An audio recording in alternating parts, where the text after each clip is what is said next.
จากอายย้อนความคิดถึงน้องคิดหาแต่น้องคิดฮอดแต่น้องผู้เดียวความหักฝังปักสวงลึกหัวคำยามดึกสุดแลเลี้ยวเพราะน้องคนเดียวคนเดียวเสมอมาถึงตัวอยู่ไกลหัวใจยังโหยหวนเศร้าคำบ่ายควรหานวลอยู่ทุกเวลาย่านหากจะนายแน่ละแวงใจอยู่อย่าควรหาคิดแล้วน้ำตาอายหลั่งลงใจเวลานาทีที่อายห่างน้องอายทุกมุนมองย่านน้องเปลี่ยนใจหากสุดที่หาคักจริงจากใจอายขอมาตายต่อหน้าตักน้ำหักนางบ่ลืมหักเดียวบ่ลืมหลงหัวใจมันคงซื่อตรงต่อน้องบ่จางอายหักอายห่วงหลายแทบทนบ่ได้เกือบใจพัง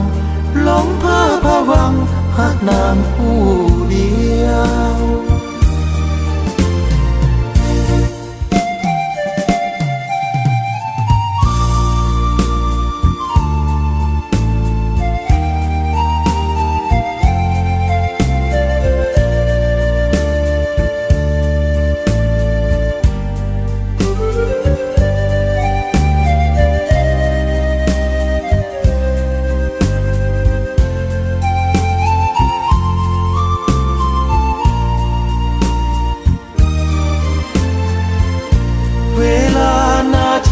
ที่อายห่างน้องอายทุกมุนมองย่านน้องเปลี่ยนใจหากสุดที่หาคักจริงจากใจอายขอมาตายต่อหน้าตักน้ำ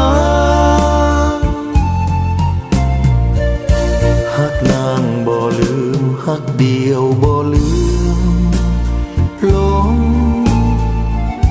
หัวใจมันคงซื่อตรงต่อน้องบ่จางอายหักอายห่วงหลายแทบทนบ่ได้เกือบใจพังหลงเพ้อพะวังหักนางผู้เดียว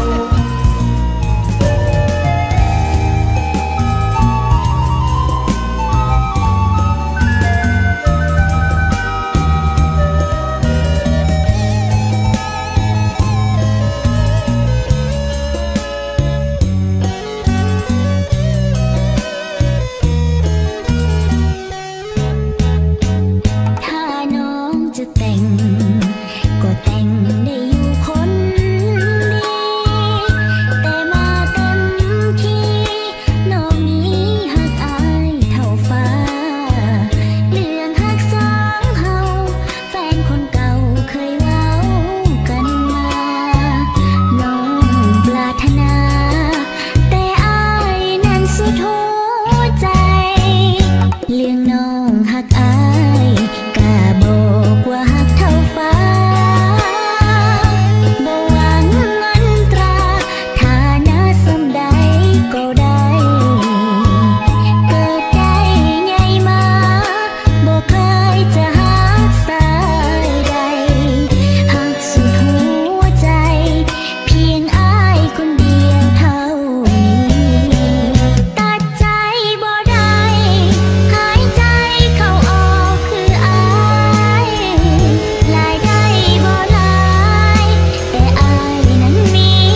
ขียนเคยมีลำพ่อแม่ลุงตาประเพณียังบ่ปล่อยปางเคยมีมาตั้งแต่เก่าแก่ถ้าดอกสินสอดบ่เป็นพี่เลยสาวไตบ่าวเนยยิ่งเจอเกี่ยวดองทักแท้จะเป็นผัวที่ดีช่วยน้องตำแผ่นตำแพ้ทักพี่น้องสองกำพ่อแม่อย่าทุ่มเทสุดกายและใจ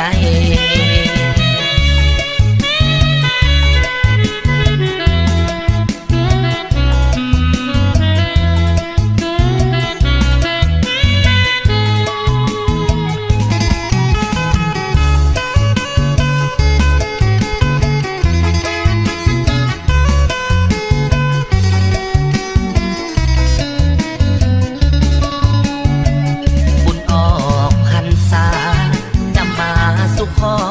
แต่งน้องตามเหตุตามขอเอาสองเอาพันนี้มาไอ้พ่อเขียนเคยมีลำพ่อแม่ลุงตาประเพณียังบ่ปล่อยปางเคยมีมาตั้งแต่เก่าแก่ถ้าดอกสินสอดบ่เป็นพี่เลยสาวไตบ่าวเนยยิ่งเจอเกี่ยวดองทักแท้จะเป็นผัวที่ดีช่วยน้อง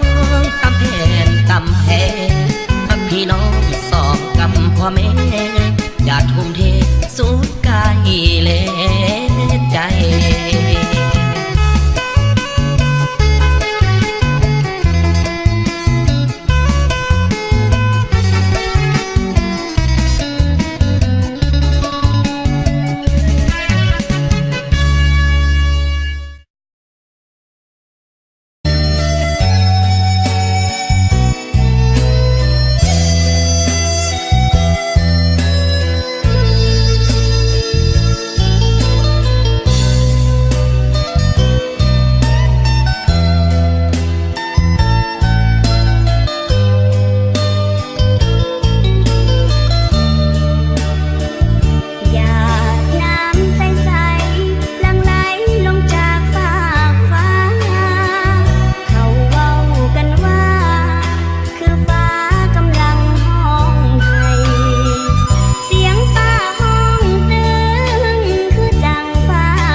อยู่ใส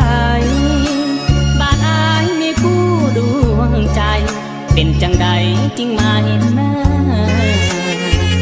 พบน้องทางนี้เต็มที่แท่นอการดาตัวอายมีพันละยาแต่ว่าน้องยังเป็นสาวก้าวคำอยากบอกออกจากปากว่าหากอีหลีแต่เหตุของประเพณีของเรามีเมียหนึ่งคนคนความลำบากยุ่งยากหัวใจสับสนอยากเอาเมียเพิ่มอีกหนึ่งคนแต่จนใจน้องมาทีหลังคนหนึ่งคือเมียคนสองก็คือน้องนางส่วนอายคนกลางหาทางเลือกนางหนึ่งคนอยากเลือกน้องสาวยันเมียตีผัวตายบ่ดนลำบากกับนางสองคนจนใจปล่อยนางเลือกเมียเอาจากสีลาอายว่าหากแบบน้องสาวด้านเป็นเรื่องเป็นลาวน้องสาวอย่าได้คุนเคืองเตือนใจตัวเองเกรงใจน้ำมีอยู่เมืองสองเฮานั้นเปรียบเสมือนทับเท่าฟ้าเทวาเม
ีย เสมือนฮักเผ่าฟ้าเทวาคาเมีย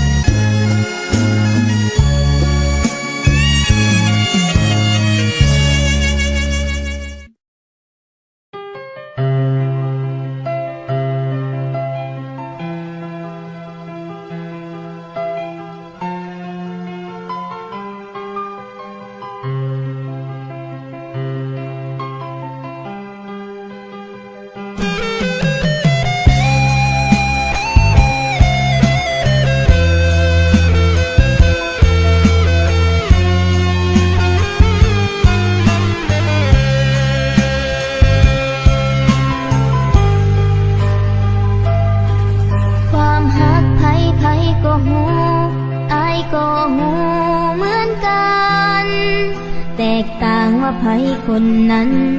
จะสมหวังหรือผิดหวัง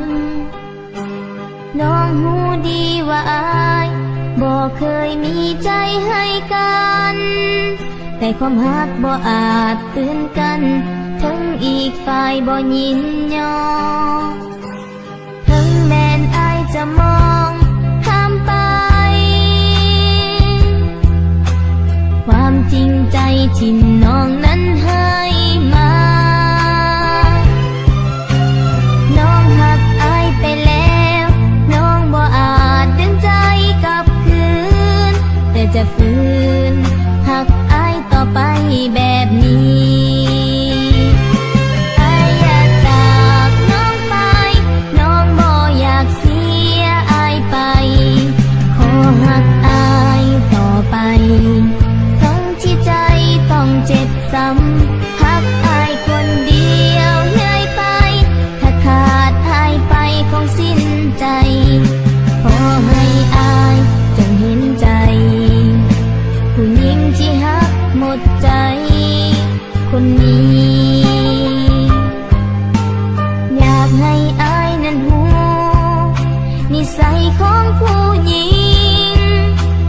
ฮักให้แล้วฮักจริง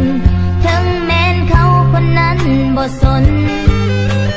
แม้นได้ยินแต่เสียงก็ดีใจไปทั้งคืนหูจังหูว่าฝืนแต่ว่าใจของน้องยังคอย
มือใดน้องสิลืมเขาลงบอกตามตรงอย่าปิดบังอายได้บอกสร้างตายทั้งคู่เอาไปบัวปิดบ่ได้ดอกน้องบอกหักอย่าเหตุให้ท้อบอกคิดต่ออย่าล่อให้หลงไหลนี่หรือบอกว่าหักเขาจริงเห็นเป็นลิงสั่นบอดจึงหลอกลวงใจตัวอยู่กับเขาแต่ใจเจ้าหาป้องไปแฟนเก่าเขามีความหมายจากมาไกลยังห่วงใยเขาอยู่ตัวอยู่กับเขาแต่หัวใจเจ้าไปหมดอยู่ใส่เจ้ามีความลงคนในเอาความในใจออกมามันดูหากเจ้าบอกหาก็อย่าลืมใจให้อายคนอยู่เฝ้าแจ้งแจ้งไม่เจ้าสิอยู่หรือเจ้าสิไปอายท่าอยากได้คำตอบอีหลีถ้าชีวิตยังได้มีคำถามจากใจสิลืมเขาได้บ่สิลืมเขาได้บ่ล่ะตอบอายเบิ่งดูสิลืมเขาได้บ่หากอายน้องว่าอกเขาว่าหูบ่อ่านทุกส่วนในคนอยู่กับใจคนจะปา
มหวังเถิดนาสามวัย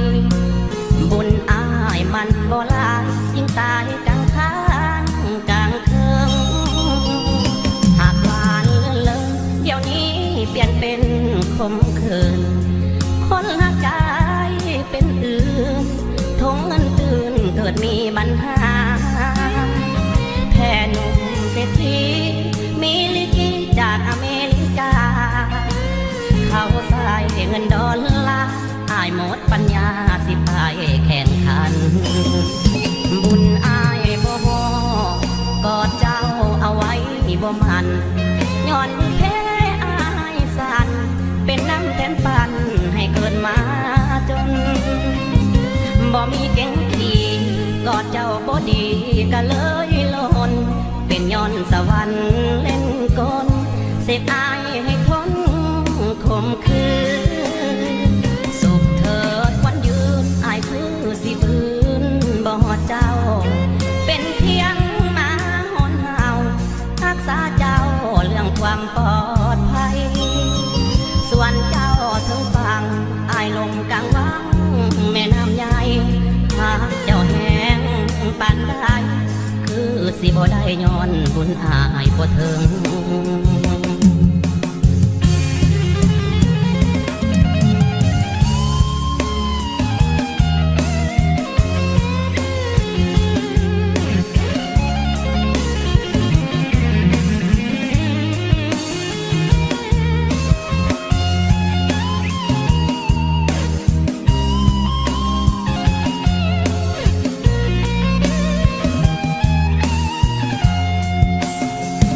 บุญอายบ่พอกอดเจ้าเอาไว้บ่มันย้อนแค่อายสั่นเป็นน้ำแทนปันให้เกิดมา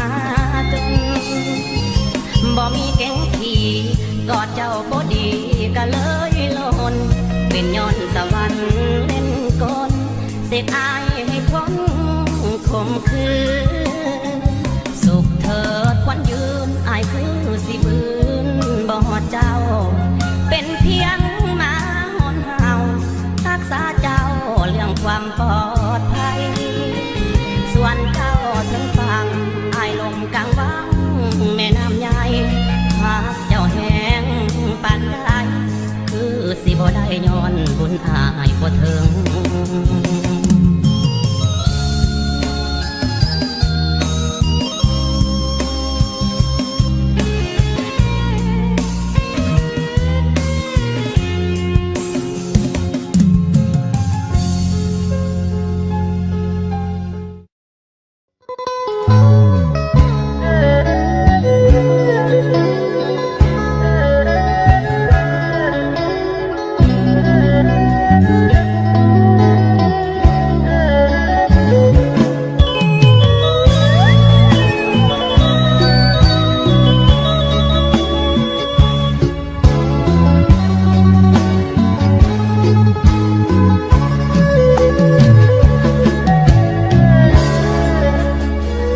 เพียงหน้าหลังน้อ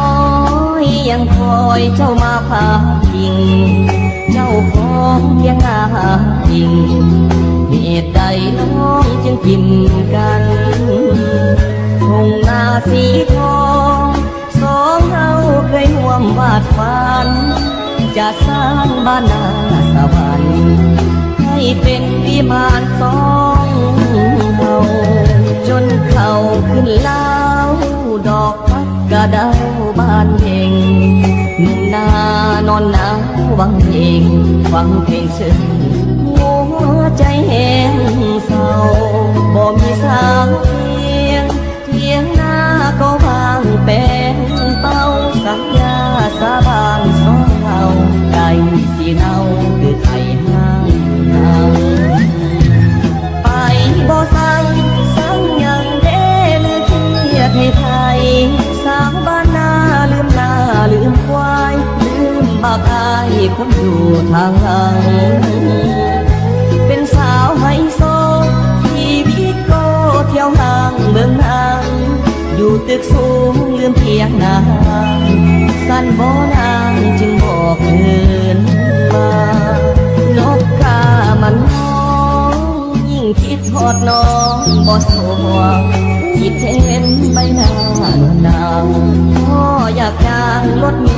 ไปหาแต่บอกทางคนบ้านนอกอายจนปัญญาได้แต่ห้องเพียงลอยลมบางว่าเถียงนาน้อยยังคอยน้องนา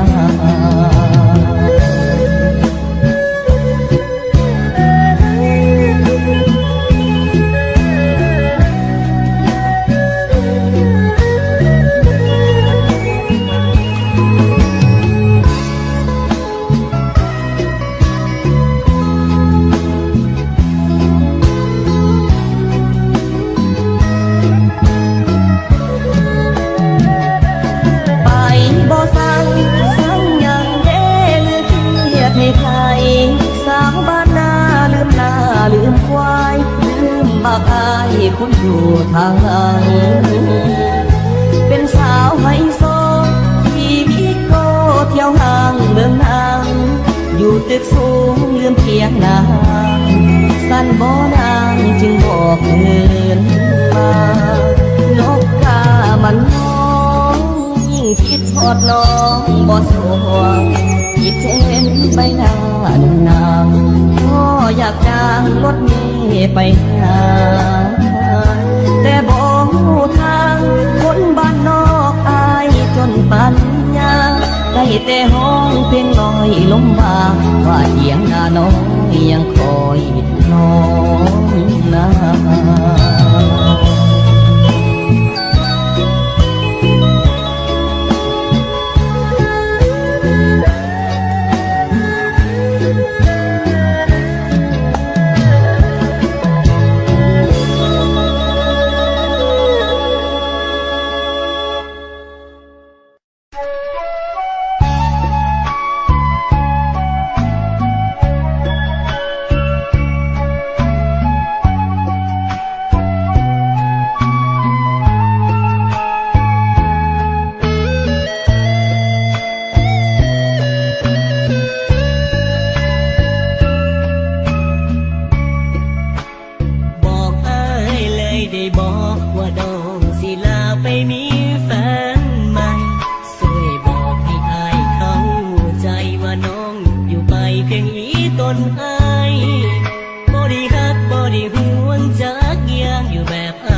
ซ้ำหูลา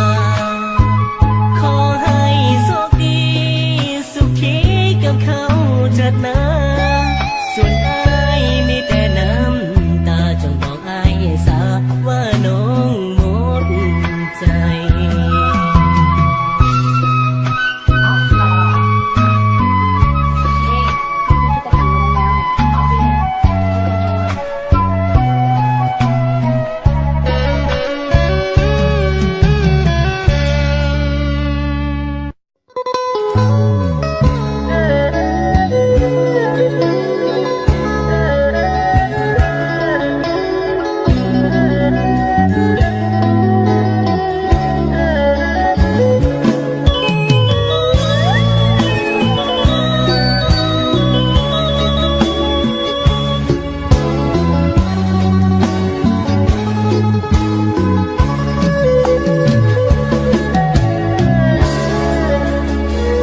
เพียงหน้าหลังน้อ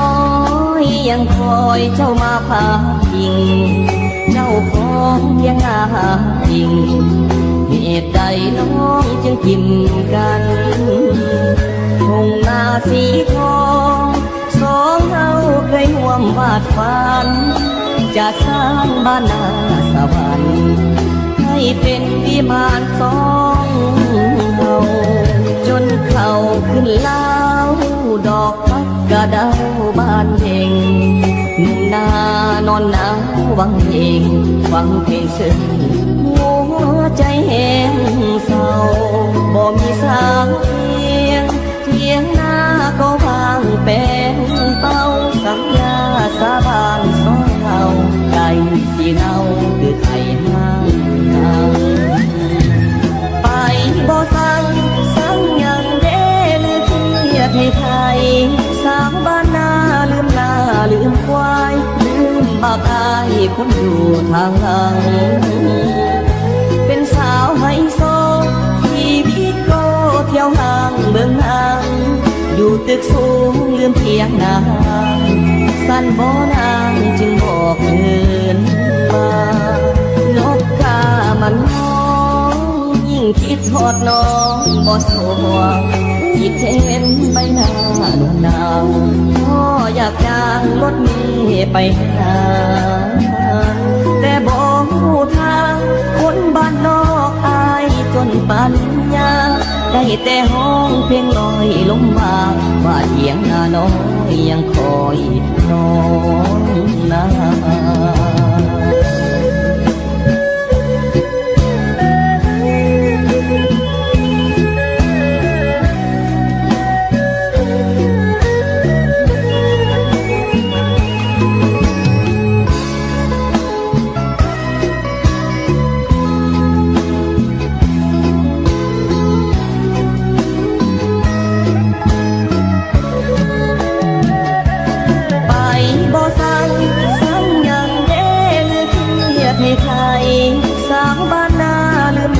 ลืมควายลืมบากอายคนอยู่ทางหลัง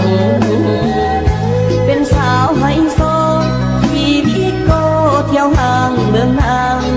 อยู่ตึกสูงลืมเพียงนาง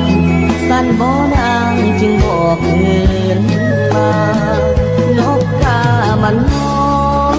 ยิ่งคิดทอดน้องบ่สวงคิดเห็นใบหน้าหนุ่มนางพ่ออยากจ้างรถเมล์ไปหาแต่บอก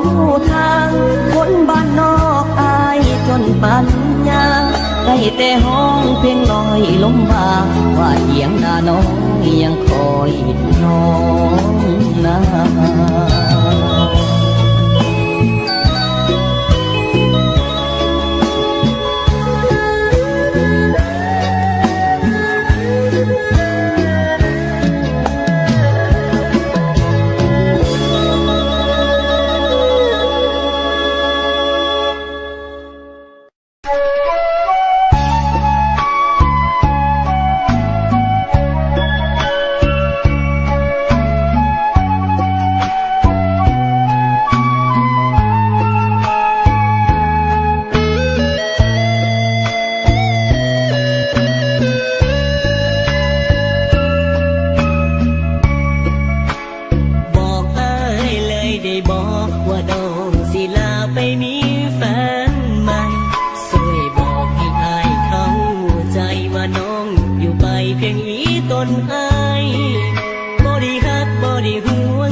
ว่าเจ้าสิมีใหม่คันว่าน้องสิลายไปก็บ่ว่าหยังแต่อย่ามาเฮ็ดดีได้บ่อายก็บ่ฮู้อยู่เด้อนางคันว่าเจ้าสิให้ไกลห่างปล่อยอ้างว้างกะสร้างหัวใจบอกอายโลดนะว่าน้องสิมีแฟนใหม่บอกอายโลดว่าน้องหมดใจฟื้นคนไปก็บ่ได้หยังหากเจ้าหลายๆแต่เก็บได้บ่ฮักมาพังสิปิดบังไว้เพื่อหยังเว้าสู่ฟังได้บ่กันดาบอกอายเลยได้บ่ว่าน้องหมดใจอายสิขอลาไกลถึงทนไปก็ซ้ำหูลาขอให้โชคดีสุขีกับเขาเถิดนะส่วนอายมีแต่น้ำตาจงบอกอายซะว่าน้องหมดใจ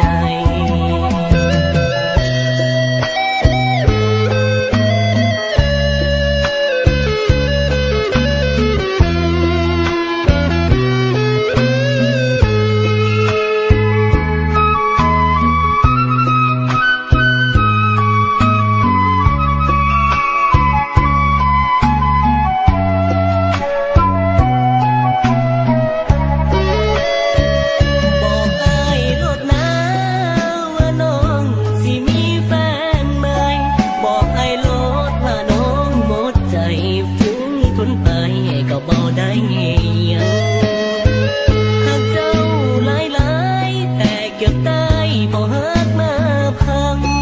สิปิดบังไว้เพื่อหยังเว้าสู่ฟังได้บ่กันดา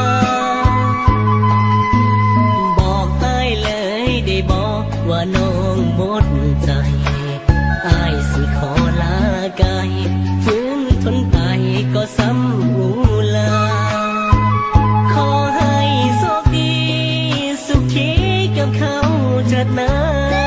ส่วนอายมีแต่น้ำตาจงบอกอายซะว่าน้องหมดใจ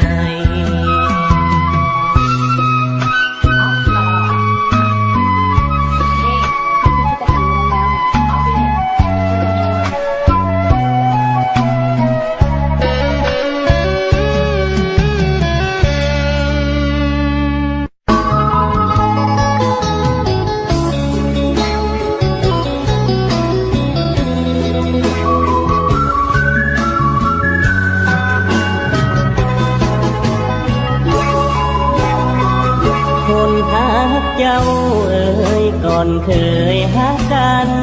มาดนเพียงเฮาสองคนสู้ทนสร้างฝันด้วยกันแต่มาบัดนี้คนที่เฮาไว้ใจมานานได้ควงแขนมีแฟนสุขสันต์ยามห่างตากันเฮ็ดได้จังได้อายซ้ำสวงในเมื่อเห็นน้องไปกับเขาได้แต่ยืนเศร้าเบิ่งเขายังเฮียงกันไปบ่คิดบ่ฝันว่าเจ้านั้นจะคิดนอ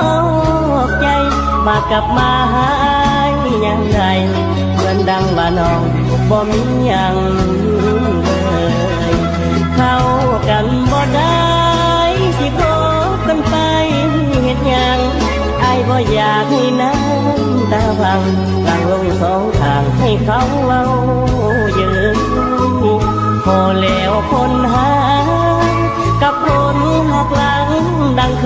ยพอสำนีเถิดนะน้องเลยไปเลยไปเลยไปหาแฟนนายคนหาเปลี่ยนใจจากนางคนบ่จริงจังน้องมาหักหลังมาปล่อยวางให้อายห้องให้เมื่อน้องเลือกเขาจงไปเอาเขาให้สมใจอย่ากลับมาให้อาย คิดหลายจบกันไปเถิดนะน้อง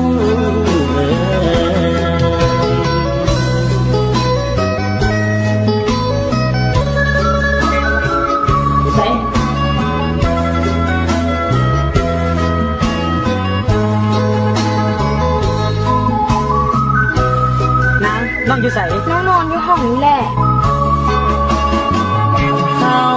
กันบ่ได้สิโคกันไปเฮ็ดหยังอ้ายบ่อยากให้น้ำตาพังหลังลงสองทางให้เขาเว้าเยอะพอแล้วคนหาใส่จะมาจากบ้านคนหักหลังดังเคยพอสำนีเถิดนะน้องไปเลยไปเลยไปหาแฟนใหม่คนหาเปลี่ยนใจจากนางคนบ่จริงจังน้องมาหักหลังมาปล่อยวางให้อ้ายห้องให้เมื่อน้องเลือกเขาจงไปเอาเขาให้สมใจอย่ากลับมาให้อ้ายคิดหลายจบกันไปเถิดนะน้องอย่ากลับมาให้อ้ายคิดหลายเข้ากันบ่ได้สิโคบกันไปเฮ็ดหยัง บ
จากใจของสายตาเป่าไทยพวนหักเพียงจอมขวัญหน้านวลน้องสาวผู้ไทยมันคงใจเดียวบอกเกี่ยวยิ่งเอินสาวใดนักดองสวบฟ้าดินสลายสาวผู้ไทยน้องจงเสือมือบอกเคยก็คิดถอนใจน้องสาวผู้ไทยมากลายสำเนียงเว้าว่า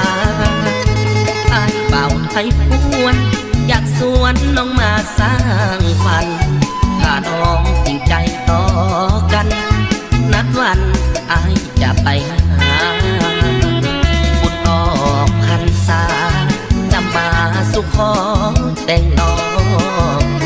ตามเหตุตามคอเอาสองเอาพันนี้มาให้พ่อเขียนเคยมีลำพ่อแม่ลุงตาประเพณียังบ่ปล่อยปังเคยมีมาตั้งแต่เก่าแก่ถ้าดอกสินสอดบ่เป็นพี่เลยสาวไตบ่าวเนยยิ่งเจอเกี่ยวดองหักแท้จะเป็นผัวที่ดีช่วยน้องตำแผ่นตำแพ้ทักพี่น้องสอบกำพ่อแม่อย่าทุ่มเทสุดกายและใจ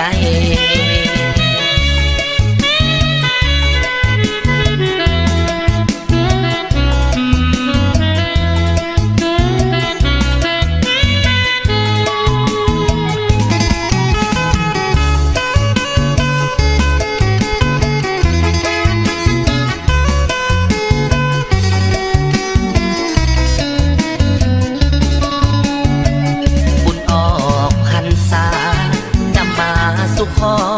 แต่งน้องตามเหตุตามคอเอาสองเอาพันนี้มาให้พ่อเขียนเคยมีลำพ่อแม่ลุงตา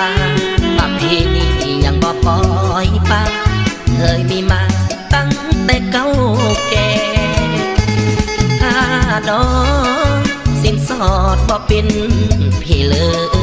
ยสาวไตบ่าวเนยยิ่งเจอเกี่ยวดองหักแท้จะเป็นผัวที่ดีช่วยน้องตำแผ่นตำแพ้ทักพี่น้องสองกำพ่อแม่อย่าทุ่มเทสุดกายและใจ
นึ่งก็แฟนภูมิเพลงกันแกล้งใจนางลักลอบเปิดไฟจางๆที่ก้นครัวกันอย่างเมามัน ฝากฟ้าเจ้าเอ๋ยอย่าเลยอย่าให้แข่งกันฟ้าเจ็บจากเรื่องอย่างนั้นก็กันอย่าหลั่งน้ำตายิ่งน้ำฝนไหลใจคนนี้ยิ่งเศร้าหนักหนาตอนใดที่ฟ้าเศร้ามนคนคงคายพอ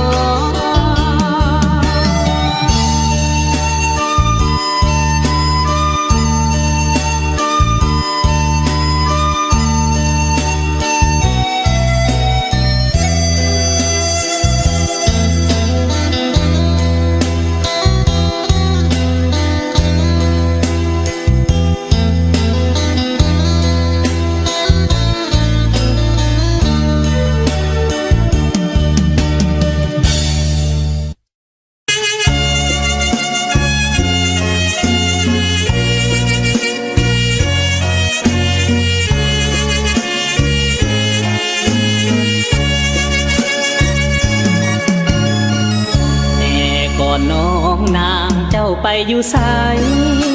บ้านอายมีคู่ดวงใจ เป็นจังใดจึงมาเห็นหน้าพบน้องครั้งนี้เต็มที่แท่นอการดาตัวอายมีพันละยาแต่ว่าน้องยังเป็นสาวก้าวคำอยากบอกออกจากปากว่าหากอีหลีแต่เหตุของประเพณีของเรามีเมียหนึ่งคน คนความลำบากยุ่งยากหัวใจสับสน อยากเอาเมียเพิ่มอีกหนึ่งคน แต่จนใจน้องมาทีหลัง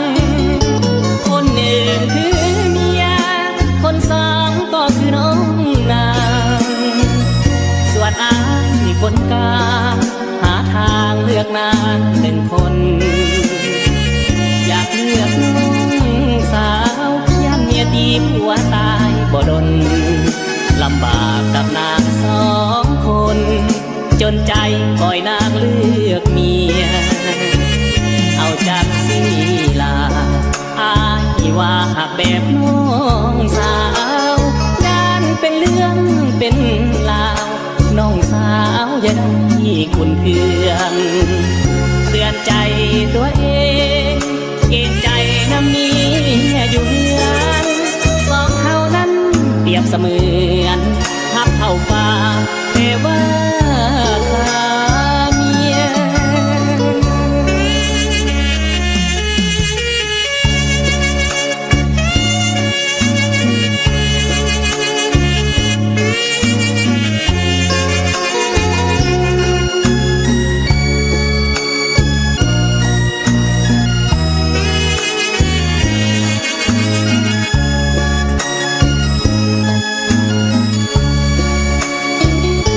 คนหนึ่งคือเมีย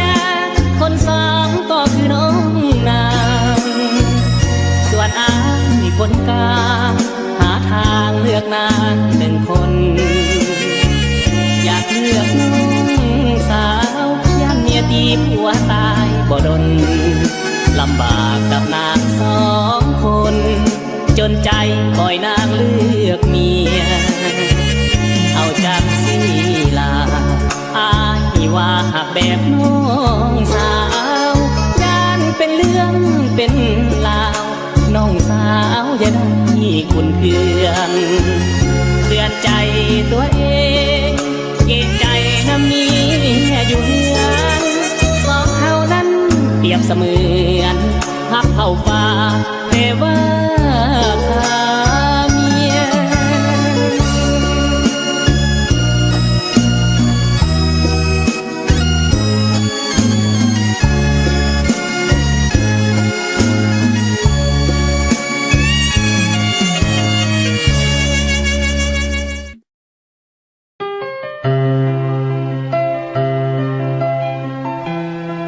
ค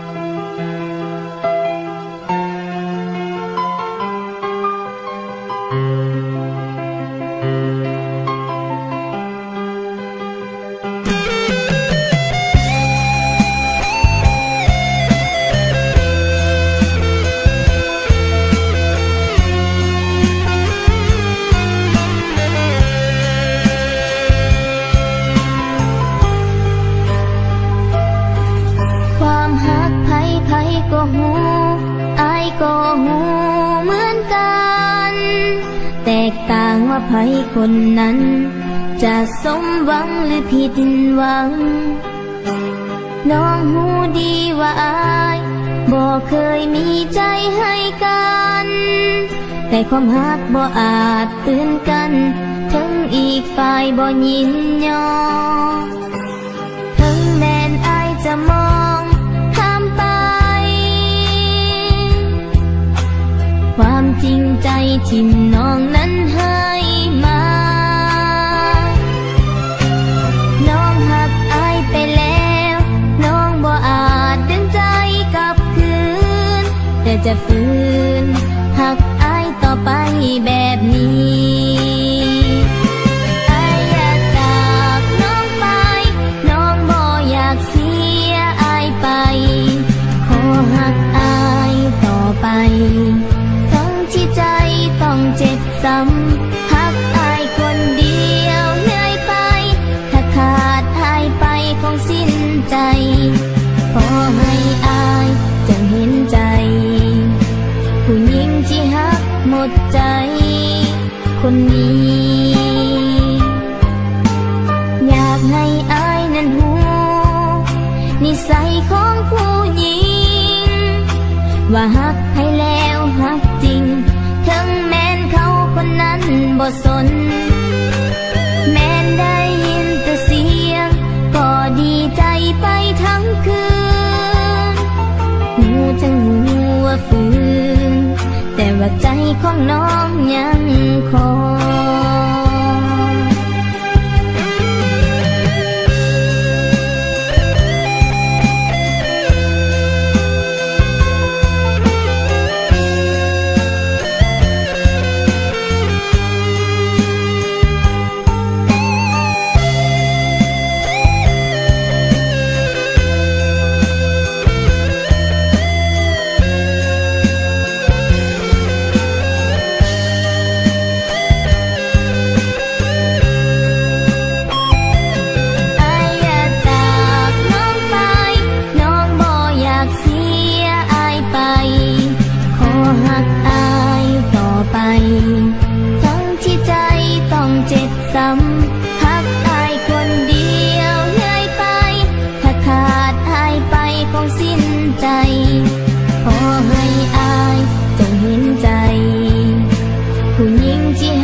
คนนี้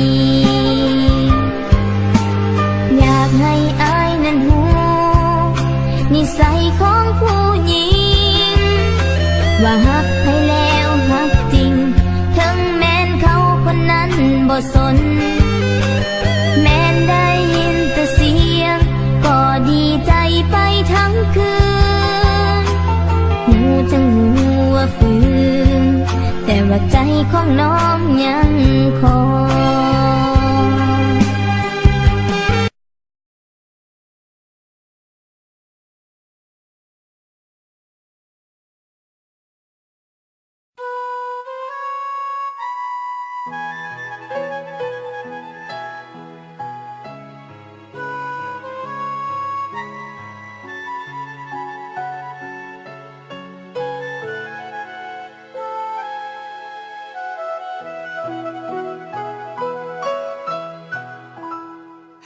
เจ้าสุดหัวใจบอกสิ่งใดดนใจฮักเจ้าหลงฮักลงซื่นคืนวันนี้เบาคิดว่าสองเฮาฮักเขาต้องสมดังว่าฮักเจ้าสุดหัวใจแทบทนบ่ไหวมีวายคันหนึ่งฮักเจ้าสงสารไอ้นิ่งควรสิว่าสุดปรารถนาไอ้มาห่วงเฮียงเคียงสองฟ้าอยู่สูงสูงสุดสายตาดินสุดฟ้าสุดจะหมายปอง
กเสี